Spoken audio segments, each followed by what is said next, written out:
आउज़ुबिल्लाहिमिनश्शैतानिर्रजीम बिस्मिल्लाहिर्रहमानिर्रहीम अस्सलामु अलैकुम नाज़रीन, आप हमारा यूट्यूब चैनल देख रहे हैं और मैं आपका मेज़बान ग़ुलाम मुस्तफ़ा आपकी खिदमत में हाज़िर हूँ।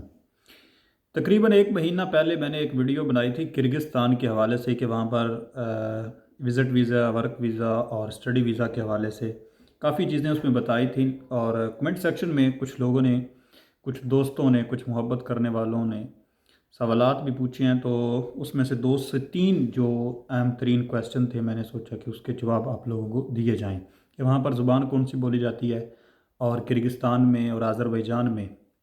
पहले नंबर पे मैं आप एक और चीज़ आपको क्लियर कर दूं कि ना तो मेरा किसी कंसल्टेंसी वाले के साथ कोई ताल्लुक़ है, जो एजेंट लोग होते हैं उनके साथ किसी किस्म का कोई ताल्लुक़ नहीं है, ठीक है। और ना हमको बंदे भेजते हैं बाहर, ना हमारा कोई बंदा है इस तरह का जो लेकर जाता है। मैंने विज़िट किया किर्गिस्तान को, आज़रबैजान को, अबू धाबी को, दुबई को। तो फिर कुछ मालूमात इन कंट्रीज़ में से जो मिली मुझे, वो मैं फिर आप अहबाब के साथ शेयर जो है वो करता हूँ। और जो लीगल और अथेंटिक मालूमात जो मुझे मिलती है लोगों से बातचीत करके, वही आप लोगों के साथ में शेयर करता हूँ। अभी इस वक्त जो है वो मैं आज़रबैजान में मौजूद हूँ। तो किर्गिस्तान के हवाले से जो लोगों ने क्वेश्चन किए वो ये थे कि हम विज़िट पर वहाँ पर जाकर काम कर सकते हैं या नहीं, और वहाँ पर जो है वो लैंग्वेज कौन सी बोली जाती है, और अगर हम वहाँ पर ओवर स्टे हो गए हैं, किर्गिस्तान के अंदर विज़िट वीज़े पर आए थे, तो फिर हमारा अगला प्रोसेस क्या होगा। मोहतरम नाज़रीन, सबसे पहले जो है वो लैंग्वेज की अगर हम बात करें तो लैंग्वेज जो है वो वहाँ पर किर्गिज़, उनकी जो अपनी लैंग्वेज है वो बोली जाती है। और इसके अलावा रशियन जो है वो भी वहाँ पर चलती है, चूँकि ये सारा रूस ही था तो इसलिए जो प्रुस्की है, ये रूसी है, ये भी वहाँ पर बोली जाती है, समझी जाती है, जानी जाती है। और इसके साथ साथ जो किर्गिज़ उनकी अपनी है वो भी वहाँ पर जो है वो जानी जाती है। किर्गिस्तान जो है वो एक ऐसा कंट्री है जिसका ज़्यादातर जो लोग हैं वो कबायली लोग हैं।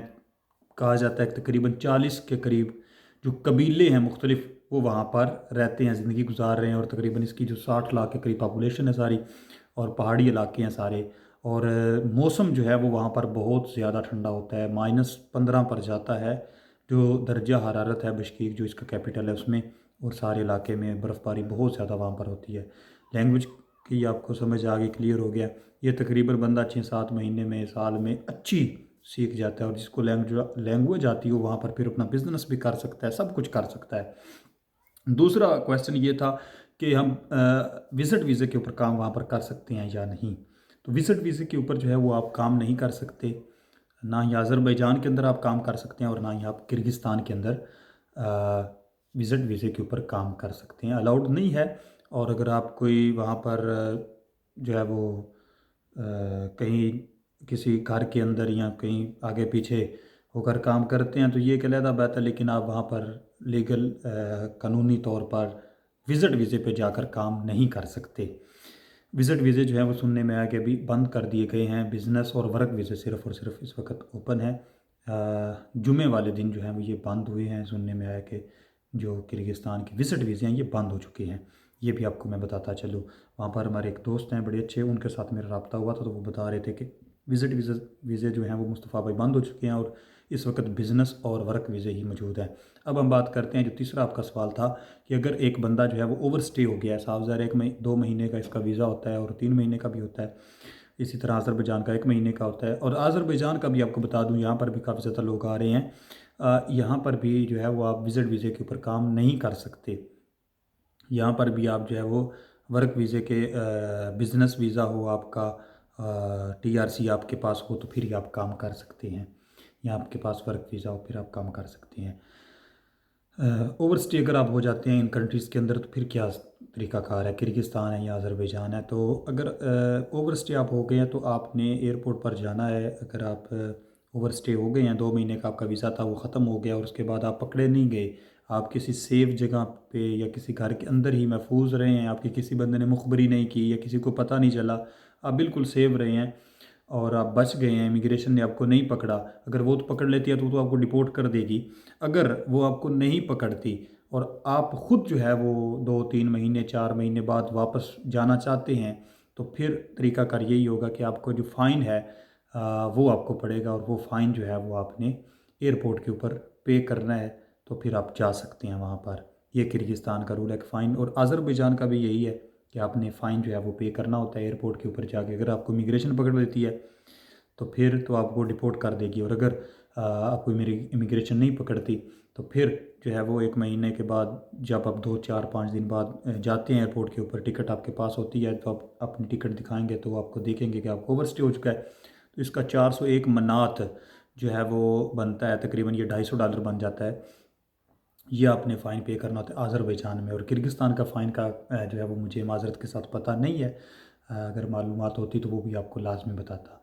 तो अज़रबैजान का ये है कि वहाँ पर आपने पे करना है तो आप फिर जा सकते हैं। अगर आपके पास फ़ाइन नहीं है तो फिर वो आपको वहाँ से जो है वो डिपोर्ट कर देंगे।